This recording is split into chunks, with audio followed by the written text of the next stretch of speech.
Just about 10 months ago, I made a video titled How AEW Perfected the Shared Pro Wrestling Universe. And that video was before an Impact or a New Japan Pro Wrestling partnership was even established by AEW. And looking back at it now, I'm thinking, how could I have said they perfected it back then when they were only just getting started? We're sitting here now almost one entire year after I made that video, and a shared pro wrestling universe is actually happening on a much larger scale than I think any of us could have anticipated. Crossovers are happening between a handful of promotions across the globe, and if you're a newer, younger fan, then this might be something you're not used to. What a lot of younger fans might be used to is watching one wrestling promotion that never acknowledges that a larger pro wrestling universe exists outside of it. But here we are in 2021 seeing a handful of promotions across the globe forming an alliance for the betterment of the wrestling industry. And the best part is, none of this is new. They're not doing anything groundbreaking. They're actually taking a page out of the old days. And it's led to one of the most exciting times to be a wrestling fan in recent memory. This is Tranquilo Club, and this is the shared pro wrestling universe in full swing.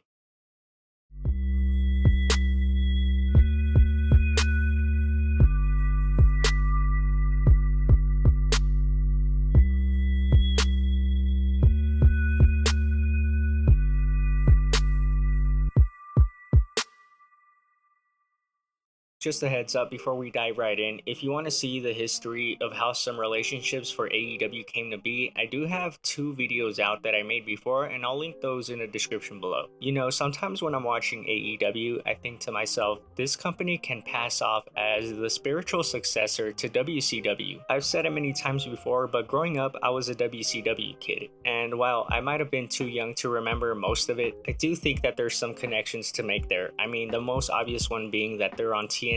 And also, Tony Khan has gone on record to say that growing up he was a huge WCW fan. And sometimes if you're watching AEW Dynamite, you can really see the spirit of Nitro shining through, whether it's the presentation of the show itself or what wrestlers do, like Cody, for example, taking the headset to cut a promo, just the little things like that. You can really tell the influence that WCW had over how Tony Khan books AEW Dynamite. Dynamite really has the vibe of the early WCW Nitro days, like the 95-96 era, and even more so now considering AEW has all these working relationships with different promotions just like WCW did. Eric Bischoff has this quote where he talks about how he planned on competing with WWE when he was at the top of WCW. He said he gave himself 3 options. You could either be better than them, different than them, or less than them. And Bischoff says that by default, his biggest chance of succeeding against WWF was to present a product that was different than them. And this is where having working relationships with other promotions separated WCW from WWE. It meant that a WCW audience could be exposed to something that WWE couldn't offer at the time. They could see new talent, new styles of wrestling. And probably the largest success that came out of this philosophy was WCW's Cruiserweight division. You had world-class talents from across the globe coming in to compete in this fast-paced, new and fresh, exciting style of wrestling that American audiences still weren't familiarized with. Yes, that style of wrestling is prevalent today, but at the time it was brand new and people were in awe of watching these small wrestlers doing all this crazy stuff. And that was one major advantage that WCW held over WWE for as long as they were on top. They were being different than them, and it worked. Now fast forward to 2021 and we have something similar going on, though I would argue that in 2021's version, things feel much more interconnected. It actually feels like a shared universe. And I'd say that's down to the fact that there's more major wrestling promotions working together now than there has been in a very, very long time, to the point where it's actually working like a modern day territory system. We all know that back in the WWF going national days, there were multiple wrestling promotions across the nation operating in their own little area, their own territory. And a lot of these promotions had working relationships with each other to the point where you would see top talent, including world champions, compete for multiple territories across the nation. Obviously, I wasn't alive to see it, but my dad would tell me about this when I was a kid, and I always thought how cool it would be to have a modern day spin on this territory system, where you can get talents from any promotion showing up anywhere, anytime, and have all these possible dream matches. And yeah, there's always been promotions who have had had working relationships, like for example New Japan and Ring of Honor, or TNA and New Japan Pro Wrestling, though the less said about that the better, but those always just felt like talent exchanges, you know? They didn't feel like they were actually truly interconnected. I guess what it takes to feel interconnected is the storytelling aspect of it, and that's why someone like the Guardians of the Galaxy coming into Infinity War, crossing over with the Avengers for the first time ever was such a big deal, because we had been following the Guardians of the Galaxy story for a long time already. They had a story, they had a background, they had a purpose for coming over, so that's why it meant more when they did show up. And that's where AEW comes in. What the wrestling industry needed to make a pro wrestling shared universe possible was a major promotion in America with a big platform. A wrestling promotion that doesn't mind acknowledging that there's other wrestling outside of their own promotion. A promotion willing to work with others. And well, due to the vision that the higher ups in AEW have, AEW made this possible.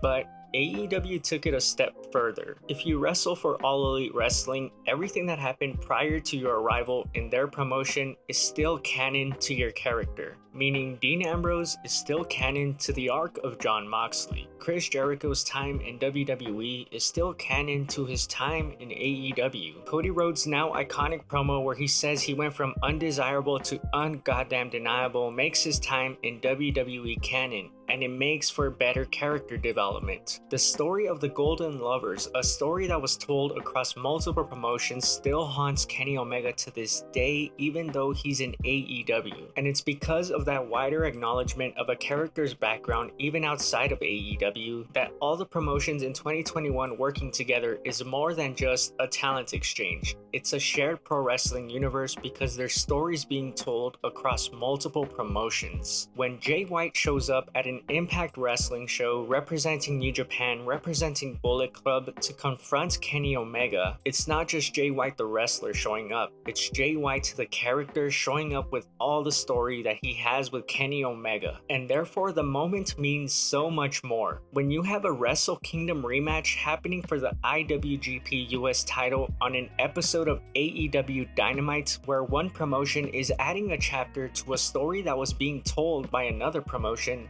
that's a shared universe. And I know there's the argument that all of this is hard to follow, but I feel like AEW is taking a page out of the MCU's book. AEW is very much still telling great self-contained stories on their own show. For example, the story between Kenny Omega and Hangman Page. That's the big AEW story going on right now, but it seems to be that Kenny Omega is at the center of a storyline, his own storyline, that's building to something bigger. But if you choose to just watch his AEW story, then you're still getting a full arc for Kenny Omega. And that seems to be the sweet spot that AEW is going for. Sure, stories can continue, start and end on other promotions, but you're still gonna get a self-contained arc from beginning to end on AEW programming. And one advantage we have over the generations before us is that the internet is more connected and bigger now than it ever was before. It's easier to keep up with things now. So I don't buy this argument that you completely ate up Avengers Endgame, yet you find it hard to follow this story across multiple promotions. Especially because you don't even need to watch these promotions, you can just catch up on highlights on YouTube or something. But anyway, I digress, because this is a great time to be a wrestling fan.